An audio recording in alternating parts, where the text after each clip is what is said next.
আপনি জানেন কি, আপনি যখন একটি মুরগি দেখতে পান তখন আপনি আসলে এক ধরনের ক্ষুদ্র ডাইনোসরকে দেখছেন।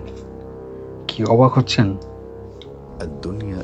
আজ থেকে প্রায় 23 কোটি বছর আগে পৃথিবী ছিল সম্পূর্ণ ভিন্ন। তখন ছিল না কোনো মানুষ, ছিল না আধুনিক শহর।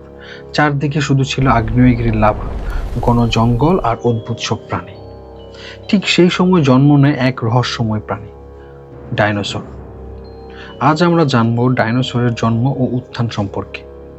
ডাইনোসরের ইতিহাস শুরু হয় ট্রেজিক যুগে, প্রায় 23 কোটি বছর আগে। প্রথম দিকে তারা খুব ছোট ছিল, অনেকটা মুরগি সাইজের মতো, কিন্তু ধীরে ধীরে তারা পৃথিবীর সবচেয়ে শক্তিশালী প্রাণীতে রূপান্তরিত হয়। এরপর আসে জুরাসিক যুগ। এই সময় পৃথিবী ছিল ঘন জঙ্গল আর বিশাল তৃণভূমিতে ভরা। তখন জন্ম নেয় বিশ্বের সবচেয়ে বড় ডাইনোসরগুলো, যেমন ব্রাচিওসাউরাস, যারা ছিল 25 মিটার লম্বা এবং ওজন ছিল 50 টনের বেশি। আরেক দিকে ছিল ভয়ঙ্কর শিকারী ডাইনোসর আল্লোসাউরাস, যারা দলে দলে শিকার করত। ডাইনোসর ছিল নানান ধরনের। কেউ ছিল শান্ত প্রকৃতির তৃণভোজী, যেমন ট্রিকেরাটপস, তাদের মাথার শিং শিকারীদের থেকে বাঁচতে সাহায্য করত।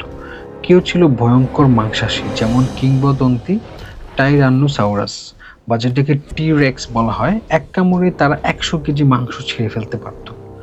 আবার কেউ ছিল দ্রুতগামী শিকার, যেমন ভেলোকিরাপ্টর। যদিও সিনেমায় তাদের অনেক বড় দেখানো হয়, আসলে তারা ছিল কেবল টার্কির মতো আকারের, কিন্তু শিকার ধরতে ছিল খুবই বুদ্ধিমান। সবচেয়ে মজার বিষয় হলো, আজকের পাখিরা আসলে সেই ডাইনোসরদের বংশধর। যেমন আপনি যখন একটি মুরগি দেখেন তখন আপনি আসলেই এক ধরনের ক্ষুদ্র ডাইনোসরকেই দেখতে পাচ্ছেন। ডাইনোসরেরা প্রায় 16 কোটি বছর ধরে পৃথিবী শাসন করছে, কিন্তু প্রকৃতি কখনো স্থির থাকে না। ক্রেটাসিয়াস যুগে এসে পৃথিবীর জলবায়ু ধীরে ধীরে বদলাতে শুরু করে। সমুদ্রপৃষ্ঠের উচ্চতা বাড়ে, আগ্নেয়গিরির বিস্ফোরণ বেড়ে যায়। অনেক প্রজাতির ডাইনোসর ধীরে ধীরে হারিয়ে যেতে থাকে। তারপর এলো সেই ভয়ঙ্কর দিন, প্রায় 66 মিলিয়ন বছর আগে। বিজ্ঞানীদের মতে এক বিশাল উল্কাপিণ্ড মেক্সিকোর ইউকাটান উপদ্বীপে আঘাত হানে। বিস্ফোরণ এতটাই শক্তিশালী ছিল যে কয়েক মিলিয়ন পরমাণু বোমা একসাথে বিস্ফোরিত হলেও এত ভয়াবহ হতো না।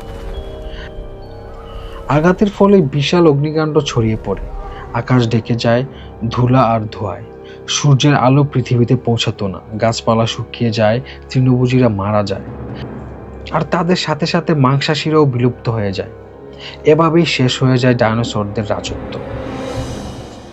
ডাইনোসর হারিয়ে গেলেও তাদের উত্তরাধিকার আজও বেঁচে আছে। পাখিরা হলো তাদের জীবিত বংশধর, আর মানুষের জন্য রেখে গেছে অমূল্য এক ধন ফসিল। আজ আমরা সেই ফসিল দেখে শিখি পৃথিবীর অতীতের গল্প, আর ভাবি, যদি ডাইনোসররা আজও বেঁচে থাকতো তবে কি মানুষ পৃথিবীর শাসক হতে পারত? ডাইনোসরের এই অবিশ্বাস্য ইতিহাস আমাদের শেখায়, পৃথিবীতে কোনো কিছু স্থায়ী নয়, পরিবর্তনই একমাত্র সত্য।